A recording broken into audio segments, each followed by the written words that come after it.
Hi guys, it's Lauren here from the Audacious Agency, and today I am very excited to have a very good friend of mine and an online marketing expert extraordinaire, the lovely Jo Barnes, here with me to share with you what you can be doing to think about getting your businesses online. Now, we know right now there's been lots of questions around how you can create a sustainable business with what's going on in the world and how you can create lots of different streams of income. Being online, if you've been putting off doing that, or you've been thinking about it, or you've been thinking about changing your business so that it's more sustainable, it's more travelable, if you like, it's able to be taken all over the world, or it's just a point that it can be more virtual and it doesn't need to be you showing up all the time. Or if you've got a bricks and mortar business and you're really looking at how can you create sustainable streams of income, then this is one of the people you should be listening to right now. And Jo has an amazing following. I've known her for years. First of all, I think we met when you were doing Facebook marketing, Jo, way back in the day, and has done extraordinary things with her businesses as an amazing coach. So, Jo, I'll let you introduce yourself and give us a bit of a backstory of where it all came from. And then we're going to share with everybody the different types of online businesses that you can look at, who they're suited for, and what you can do to really change the way that you're running your business to make it more virtual. And as Jo says, have more of a lifestyle business for what you're doing. So Jo, tell us more about how come you're doing this. All right, well, hello everybody, great to be here.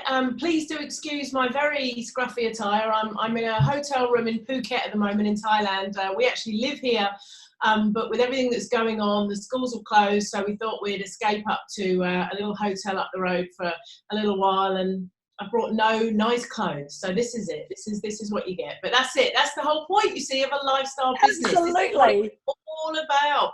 How to be able to communicate and create content and engage and speak to your audience even when you are traveling and you're all over the place. So I started in this game 10 years ago now. 2010 was when my partner and I decided that we wanted to travel. As opposed to live in the very sort of miserable, dreary UK at the time is where we were based.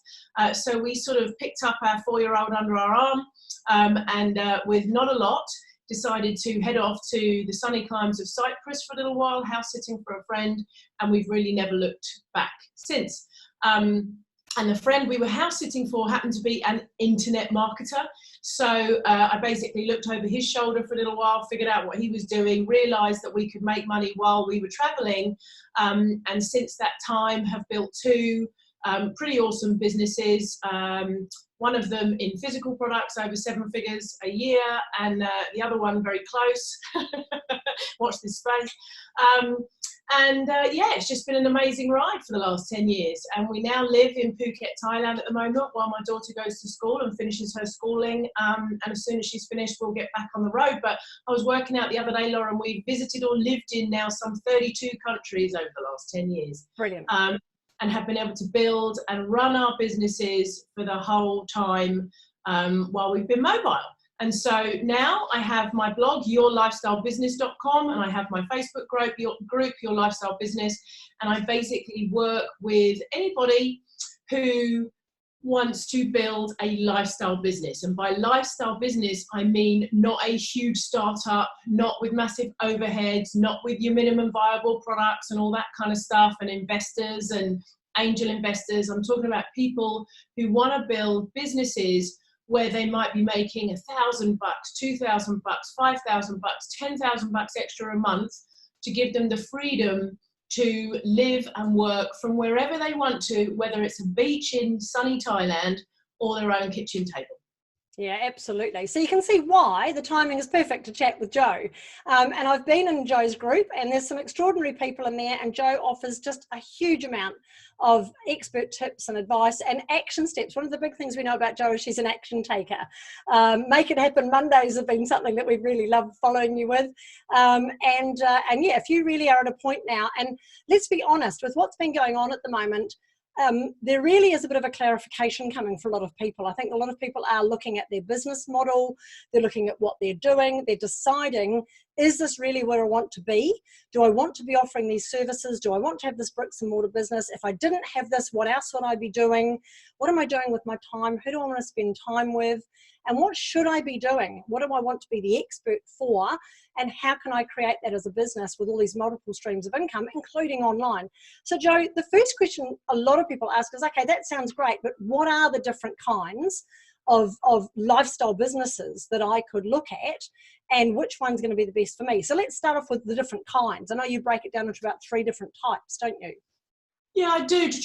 I like to try and keep things as simple as possible, because I think things can get really, really overcomplicated online, and there's an awful lot of fluff as well that goes with all this stuff. And we need to get down to the nitty gritty of what people really want to happen, because there are so many ways that you can kind of go off target and procrastinate and all that kind of stuff. And I like to try and get right down into the nitty gritty. So basically, there are a multitude of ways that you can run any kind of business now. I mean, it's changed just in the last 10 years that I've been online. The opportunities are almost endless. You can almost take any interest you have and turn it into a business online. It's just phenomenal how it works. But really, there are 3 main types of business. So the first one I say is physical products. So if you want to actually sell physical products, you want to sell water bottles, or you want to sell little makeup pouches, or you want to sell whatever, physical, tangible products.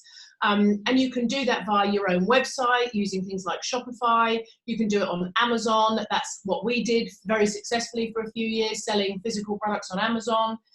You can use eBay, Etsy, all the different online shopping tools to sell any product you want to sell. And these days, it's got even easier with print on demand. So now you don't even have to go out and manufacture a product. There are companies out there that will have this particular water bottle completely blank, for instance, and you will put your own design on a website, not even on the product. And then when somebody orders the product, they will attach your design to the product and send it out to the customer. You don't even actually see the product, and that's it. So it's become very easy. I'm not saying easy to be successful with it, very easy to launch a business selling any type of physical product now. The second route is digital products. So that, of course, is creating video courses, ebooks, PDFs, writing, publishing your own books. Lauren, you know how to do that. You're a best-selling published author. So, publishing your own books. Anything at all that you can sell that isn't physical. It's sold and it's delivered online digitally. That's your digital products. And for me, that also kind of includes, there's a real overlap as well, by the way, with these 3 things, but that kind of includes you selling coaching and stuff like that as well, kind of within that digital, you becoming an expert, if you like, a public figure. And then my third category, if you like, is selling your services. That's why I said there's an overlap, because coaching can fall into that as well. But selling your services might be you are a Facebook ads agency, or you are a web designer, or you're a freelance writer, or you're a graphic designer, or any way that you are, rather than selling digital or physical products, you're actually doing the work for other people and you're selling your services to them. So those are the kind of 3 categories that I tend to put any kind of lifestyle business into, and pretty much everything you want to do fits into one of those categories. Yeah, absolutely. And I agree with you. It's sort of like, I talk to people a lot of the time about creating their personal brand and having all 3 of those as options. And there's no reason why, as a coach, you couldn't create motivational t-shirts and drinking water bottles, or notepads, and sell physical product, as well as your training, as well as your coaching, all on an online platform. So absolutely, they cross over all the time. So looking at the different types that we have there, Joe, who really is best suited to these things, though? Because some people, I know, and you're quite right when you said, look, it's easy to think about and get started in these things, but being successful is another question, isn't it? So what sort of personalities, what sort of people, who's best suited to these different types of businesses?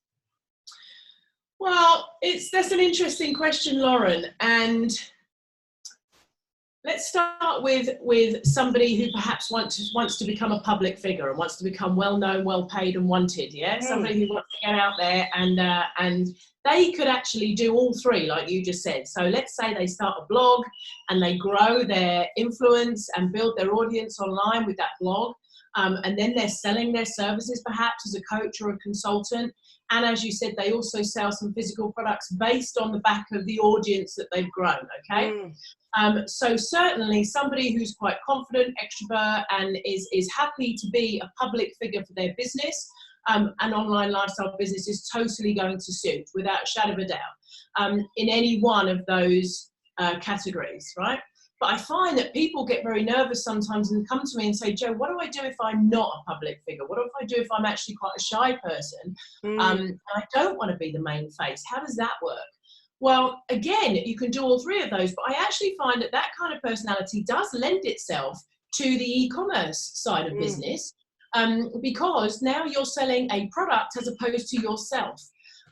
So yes, of course, it's always great to build a huge audience around a great brand and all the rest of it. But with e-commerce as well, selling physical products, you're very much now in the realm of advertising your product. This is what people want to buy. This is what people are interested in. So now you can do all your adverts and all your content and everything all around the product, and it's much less about you. So if you're actually more of a kind of a data person, if you probably enjoy getting behind advertising, Facebook ads, Google ads, that kind of stuff, and you're more sort of data driven, then I kind of tend to lean towards the e-commerce side. If you are more of the public figure, kind of, confident, want to get out there and sell yourself kind of person, I tend to go down the digital marketing towards selling your services kind of person. And then the services kind of person is the person that, again, isn't really selling themselves, they're selling what they can do for you. So if you're somebody who has a really specific skill, this is really the skill-based person. If you have a really specific skill, if you're great at graphic design, you're really good at web design, you're awesome at writing, you're great at voiceovers, whatever it is that you might have a really specific skill for, then being able to package and monetize that skill is awesome for the selling your services. So it really is about assessing and knowing yourself and deciding, what really suits you. But any kind of lifestyle business really suits any kind of personality.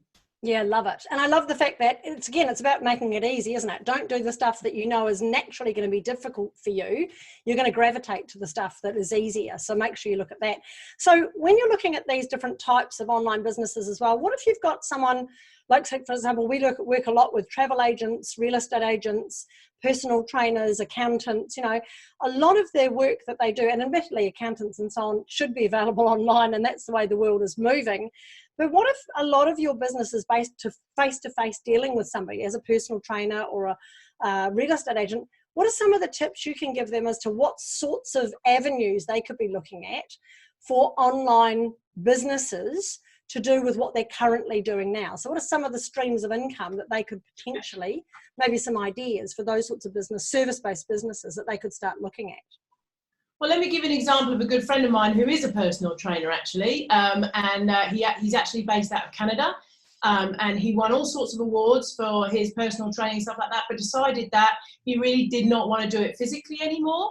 And what he did is he actually created two phenomenal streams of income. First of all, he created programs online. So he took all of his exercises, everything that he was doing with people in a club, and he videoed himself and he turned them into very specific programs. He did nutritional stuff as well, and he put it all into a program where he is 100% available to you. So rather than just selling you a course, he has a specific group, and once you buy the course, you then join his group.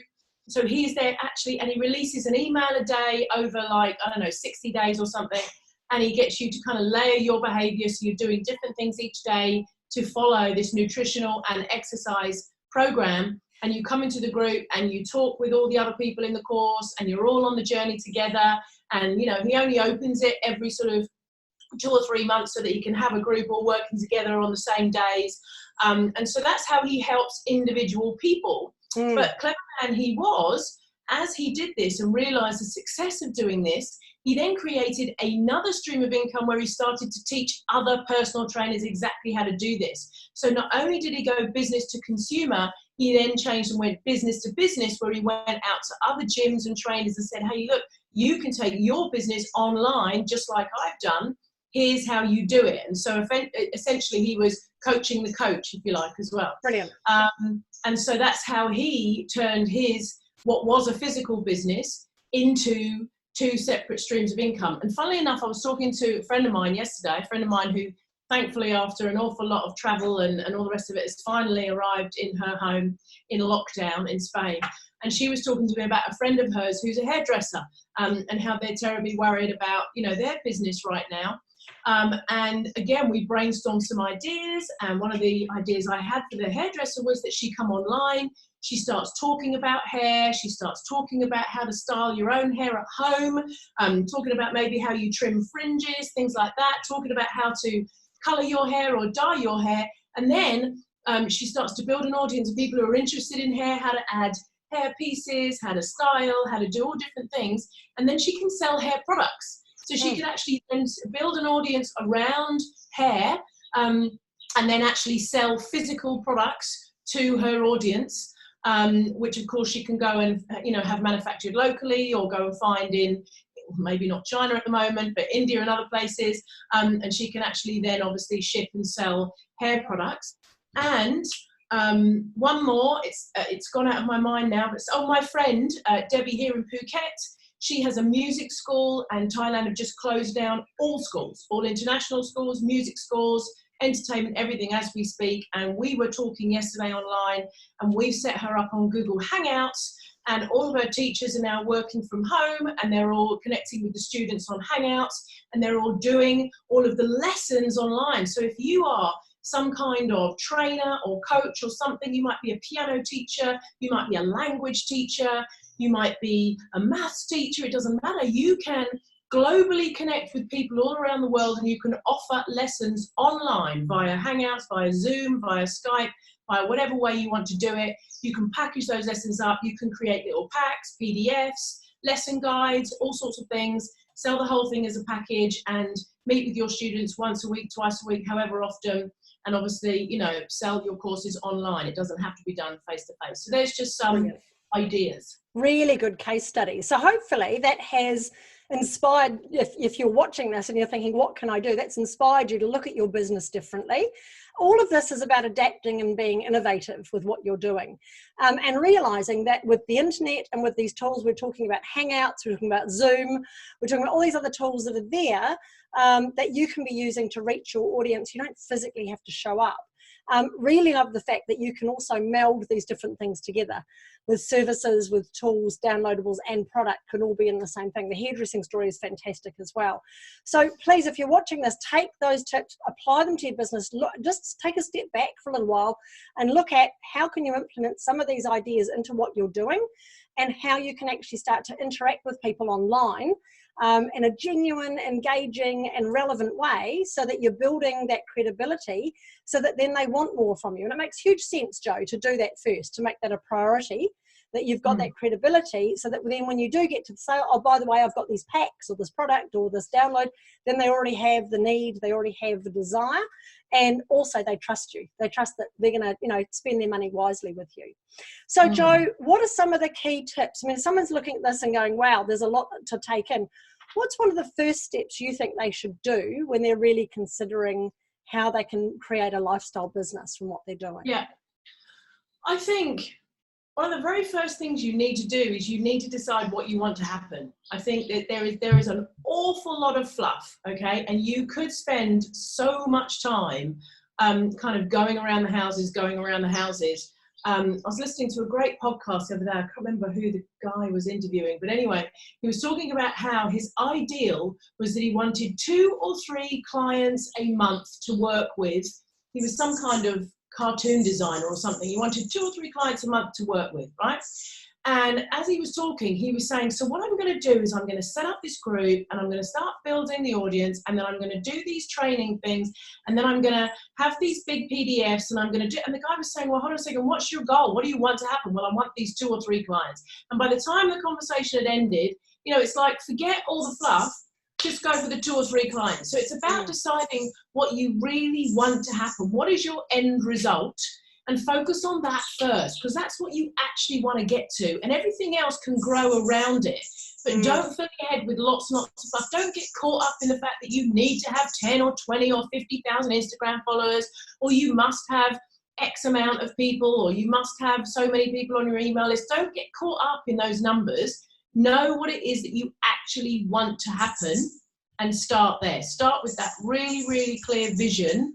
And I always, I don't want to sort of get all woo-woo here, but without a shadow of a doubt, write that down and put it somewhere prominent so that you're looking at that goal and that vision every single day, and you know exactly what it is you're doing, because it's very easy to get distracted and to get taken off the path and to start procrastinating. And you'll hear so many, well, you're supposed to do this, you should be doing that, you should, well, there are no shoulds, there are no rules, okay? Yeah. And certainly online, things change in a dime, you know, they literally just change. So focus on your absolute outcome, and just remember every single day, whenever you're doing anything, is this going to move me closer to that outcome, or actually am I getting distracted and going off in a totally different path right now? I think that's just a really important. Really, really good tip. I see that all the time, Jo. I see people coming to me and saying, great, now I need a membership site, and I need to have training, and I need 20 different steps. I'm going, no, actually, you just need to get out there and offer it. Offer it and see, does the world actually want what you're offering? And then if they do, awesome, build it as you go.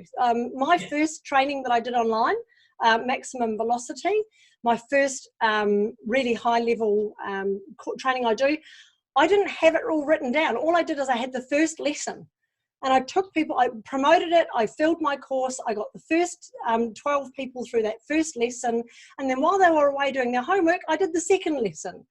And, you know, you don't need to have, as you say, I think you're right, Jo, there's so much distraction on what you should be doing. Just get on with it. So on saying that, how much of an importance do you think it is just to check? I know we talk about minimal viable product, but how important is it to check that what you've come up with is actually what people want, so that you're actually packaging it? And how do you do that? How do you check that, okay, I've come up with this great idea, but are people actually going to buy this? Yeah, you just have to get out there and start telling people about it. I mean, it really is the only way. The minute you come up with the problem is people have an idea and they say, oh, I need to keep that to myself because somebody else might nick it. But the chances are, I mean, you know, there's literally about 1% of people who actually go out and take the action required to make anything happen. I'm really sorry to be so blunt with that, but there really is such a small minority of people who actually go out and take the action that's required. Once you've got an idea, start getting it out there. Tell people about it. Tell your peers, tell your friends, tell people you know. You'll be amazed at how many people you actually do know. Yeah, on your Facebook profile.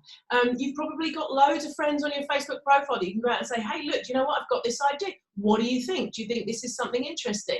And then it's just about testing it. And the same as you, Lauren, for years when I was actually doing paid courses, because right now all my content is free, but for years when I was doing paid courses, I would literally do the first 2 or 3 videos.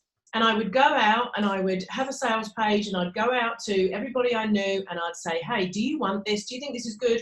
And if people bought, great, they wanted it, and I'd start making all the rest of the videos. And if it just died on its bottom, then I knew that people didn't want it, and what was the point in, you know, putting any more effort into it?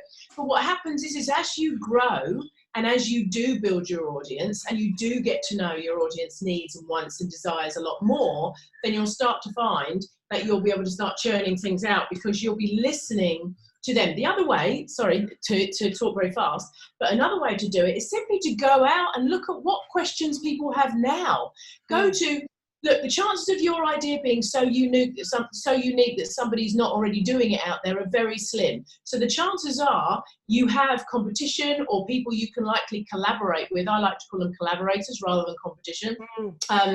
People you can collaborate with at some point. So go and have a look at what they're doing and look at what their audience is asking. Look at the questions on their blog, look at the questions on their social media groups, look at the questions on their Instagram or Pinterest or Twitter feed or whatever, and look at what people are already asking for. And that's where the gap is. That's where you want to get in there and say, well, I can offer a product or a service or whatever to solve this problem. I really do feel that being a lifestyle entrepreneur, a lot of it is about solving people's problems. It's about figuring out where those problems are and then coming in with your service, your product, your skill, your specialist, your whatever to solve those problems.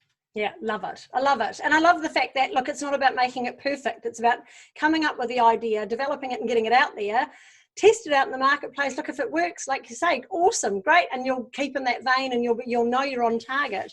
If it doesn't work, that's okay. It's a learning, it's a lesson. And even, like I said, when I did my first training, I did something in a particular order, and everyone looked at me and went, what do you mean I don't get this? And I went, right, okay, it's obviously too early for that.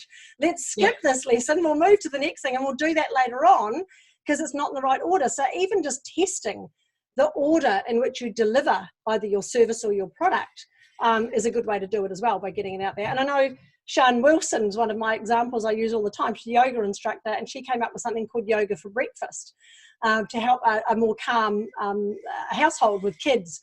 And she said, do you think people will want this? I said, put it out there. She had 200 people come back and say, yes, please, when does it start? And the next question to me was, well, what do I do now? I said, now you build it. Now you know you've got a demand, go and build it. So, and the other thing you can do, Laura, and the other thing you can do as well is, have you heard of Scott Adams, the guy that created the Dilbert comics? Oh, yes. Okay, so he is also a kind of like a political persuader, I think he calls himself, and he runs a Periscope and a blog and all the rest of it. And you know, he's an economist actually he graduated as an economist or whatever out of one of the big schools in the US. Super clever guy. And what he did is he actually just went out on his, so people didn't know who was behind Dilbert, you know, so he kind of had to build an audience sort of on his own back, if you like, you know, without any fame or fortune, because people knew the cartoon, but they didn't necessarily know the guy. And what he did was he just created lots of different kind of pieces of content that he wanted to create, and then looked at what resonated, what content got shared, what content did people enjoy, what content got commented on, what was it that kind of really flew with this audience. And then he started to, well, I'll do another piece of content down that route, and I'll do another piece of content down that route. I tell you who else, Mark Manson did exactly the same. Mark Manson, who's the author of The Subtle Art of Not Giving an F-U-C-K, and his new book, We're F-U-C-K'd. And he writes about personal development and all that kind of stuff. He did the same. He started off as a dating site, and he started talking about different elements of personal development and how we see things, and gradually he listened to his audience, and his whole brand morphed into what he knew his audience wanted. So instead of just automatically going out there with a product, depending on your brand or what have you, you can go out there and just start to deliver free content. You can deliver free posts, free articles, free videos, free whatever, and just start to listen to the people coming back to you with their comments and their responses, and listen to what they're telling you. And that's going to give you such a good idea on what it is that your market actually wants and needs, and that you can then go and develop a product for. Brilliant. Love it. And we're all about creating amazing content that engages people. It's not about how often you post it. It's about, you know, the reason for doing it and the quality of the content that you're doing. What a great tip. So that's anything, isn't it? Videos, blogs, Facebook Lives, however you want to deliver it, podcasts, just get out there and start creating some amazing content. But the important part, and it's so good, Joe, is ask for feedback and listen for, you know, what people, are they sharing it? Do they engage with it? Is that what they want? Deliver more of that, and then develop your products and your services and your downloadables from there. Very, very cool. Now, Joe, before we wrap up, and I want to make sure that everyone gets a chance to follow Joe and to know all about Joe, there is a link underneath this video, and you can go and have a look at Joe Barnes and at her amazing group. Joe, tell us a little bit more about what you do with that group and what's there. Yeah, sure. Your Lifestyle Business is the group. You can search for it on Facebook. I haven't got the name facebook.com Your Lifestyle Business, I don't think. It's just search for Your Lifestyle Business on Facebook groups, and you'll find us. And the link is below this video, as Lauren said. And basically, we have a group of like-minded lifestyle entrepreneurs in there. I've been very fortunate in that I was able to take 2 or 3 years away from the business, actually, while we were building our physical product business. Bless you, my darling. So I literally started this group, oh gosh, I don't know, maybe a year ago now, Lauren, was it? Yeah, not so long ago. Yeah. And have gradually been growing this now. All my content is completely free, because I've got some sort of other goals in mind for where I'm going with my business. I'm not selling any courses or anything at the moment, so you can come along into the group. I'm just about to launch my first 30-day guide to launch and grow your e-commerce business. That's a series of posts on my blog. It's completely free, but it takes you step by step through 30 days to do that. I'm going to be following that up with 30 days to build your digital marketing business, 30 days to sell your services business, and all that kind of stuff. But all the magic and the discussion and the support and the chat and all the rest of it happens in the group. So do come and join the group. It's lots of fun. We've got lots of characters in there, and it's basically everybody who wants to build and is building and has built. We have some success stories in there as well, their lifestyle business. Brilliant. And it is so important. The support side of things is important because, as you mentioned before, technology changes, the online world changes in a flash. It can be very frustrating, very disheartening. And I've done it as well, traveling with a business. It can be hard.